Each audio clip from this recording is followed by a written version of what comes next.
అందరికీ నమస్కారం. 4.5 ఏళ్ల అరాచక సైకోపాలనకి అంతం పలకడానికి తెలుగుదేశం పార్టీ నాయకులు చంద్రబాబు నాయుడు గారు మొదలుపెట్టిన 3 కార్యక్రమాలు. అందులో మొదటిగా ఈరోజు నిన్న కనిగిరిలో జరిగిన కార్యక్రమం రా కదలిగా తెలుగుదేశం పిలుస్తుంది.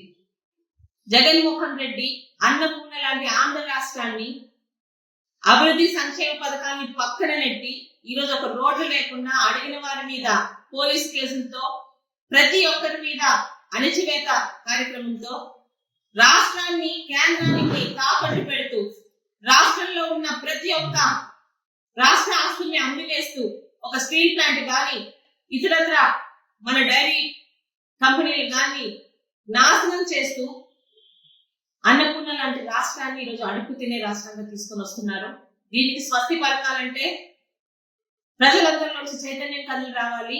నా రాష్ట్రం బాగుండాలి, నా భవిష్యత్ తరాల భవిష్యత్తు బాగుండాలని కోరుకునే ప్రతి ఆంధ్ర రాష్ట్ర పౌరుడు కూడా రా కదలిగా కార్యక్రమానికి మీ అందరి తాలూకా మద్దతు పలకాలని కోరుకుంటూ, ఇక టీడీపీ సూపర్ 6 పథకాలు ఈరోజు ఆడపిల్లలతో ఆడబిడ్డ బాగుంటేనే కుటుంబం బాగుంటుందని ఒక నమ్మకంతో పార్టీ పెట్టినట్టు నుంచి అమలు పరుస్తున్న ఏకైక పార్టీ తెలుగుదేశం పార్టీ.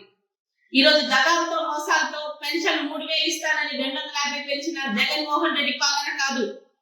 200 పెన్షన్ ని 1,000 రూపాయలు చేసింది చంద్రబాబు నాయుడు గారే. 1000 పెన్షన్ ని 2,000 చేసి చూపించింది చంద్రబాబు నాయుడు గారే. ఏవి ఆనాటి అన్న క్యాంటీన్లు, ఆదరణ పథకాలు, సంక్రాంతి, క్రిస్మస్, రంజాన్ కానుకలు, ఆడపిల్లలకి పెళ్లి కానుకలు ఉన్నాయా?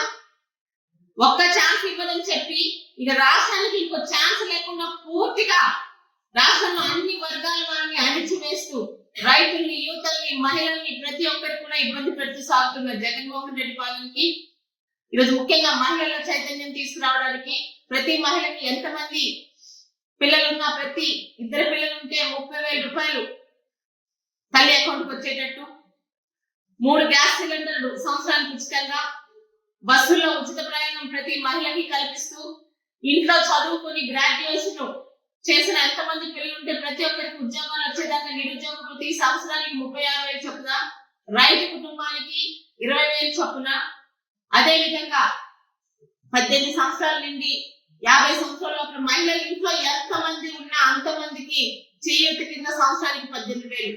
ఎందుకు చెప్తున్నానంటే జగన్మోహన్ రెడ్డి పాలనలో కాదు, మీకు పెన్షన్ ఉండాలంటే మీకు కరెంటు బిల్లు పెంచకూడదు, మీ ఇంట్లో ఒక పిల్లాడిని ఇస్తాము, ఒక పెన్షన్ వస్తుంటే ఇది రాదు, ఇలాంటి ఎటువంటి ఇబ్బందులు లేకుండా చెప్పింది చెప్పినట్టు చూపించడానికి ఈరోజు భవిష్యత్తుకు భరోసా కార్యక్రమంతో మీ ఇంటింటికి వచ్చి మేము చేసే కార్యక్రమాల్ని మీకు ఈరోజు బాండ్ రూపంలో అందిస్తున్నాం. అది ఈరోజు చంద్రబాబు నాయుడు గారు కానీ తెలుగుదేశం కానీ మీకు ఇచ్చే ఒక నమ్మకం. అదే విధంగా రాష్ట్రంలోని 60-70% ఉన్న బీసీలని పూర్తిగా తొక్కివేస్తూ పేరుకే పదవులు బీసీలకి, అధికారులు అంటే 3 రెడ్ల చేతిలో పెట్టి రాష్ట్రాన్ని రెడ్డి రాజ్యంగా తీర్చిదిద్దుతున్న జగన్మోహన్ రెడ్డి అంతం చేయడానికి ఈరోజు జైహో బీసీ కార్యక్రమం మొదలు పెట్టాం. బీసీలందరూ కూడా నిజ నిజాలు తెలుసుకొని మాట్లాడండి. ఒక బీసీ మహిళగా నా మీద గాని, నా కుటుంబం మీద గాని, ఒక బీసీ నాయకుడిగా పేరు తెచ్చుకున్న బడుగు బలహీన వర్గాల వెనుకబడిన ప్రతి ఒక్కరి చేత గౌరవాలు పొందుతున్న గౌతు లక్షణ గారి మీద ఎలాంటి అవాకు చవాకులు ఉపయోగించారో ఈ గవర్నమెంట్, ఈ వైఎస్ఆర్పీ పార్టీకి మన బీసీల మీద వీళ్ళు చూపిస్తున్న కపట ప్రేమ. ఈరోజు ఎవరు హోమ్ మినిస్టర్ మీకు తెలుసా? ఎవరు ఏ శాఖకి ఎవరు మినిస్టర్ తెలుసా? ఎక్కడ ఏం మాట్లాడినా ఒక సజ్జల రెడ్డి, ఒక పెద్దిరెడ్డి, ఇంకో రెడ్డి, ఆ రెడ్డి, ఈ రెడ్డి వస్తాడు తప్పితే ఏ మంత్రులకైనా వాళ్ళ శాఖ మీద పట్టు ఉందని అడుగుతున్నారు. ఎందుకంటే ఈరోజు ఆ పార్టీలో ఉన్న బీసీ నాయకులు కూడా సూటిగా అడుగుతున్నారు, కనీసం అధికారం గుర్తింపు లేని పదవులు ఎందుకయ్యా? ఒక గణ్యం గురించో లేకపోతే మీ జీతాలు తీసుకోవడానిక?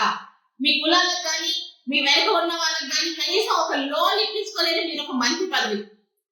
ఒక బీసీ మహిళగా చెప్తున్నాను, బీసీలకి రాజ్యాధికారాన్ని కల్పించింది, పరిచయం చేసింది తెలుగుదేశం.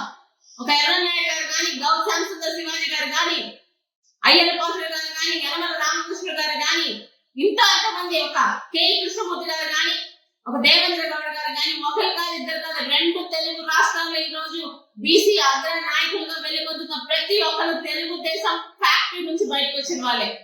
అది ఈరోజు తెలుగుదేశం తాలూకా బీసీల పట్ల వాళ్ళు చేస్తున్న మంచితనం. ఏం మాట్లాడుతున్నారు? బీసీకి ఏమి ఇచ్చారు చెప్పండి జగన్మోహన్ రెడ్డి గారు.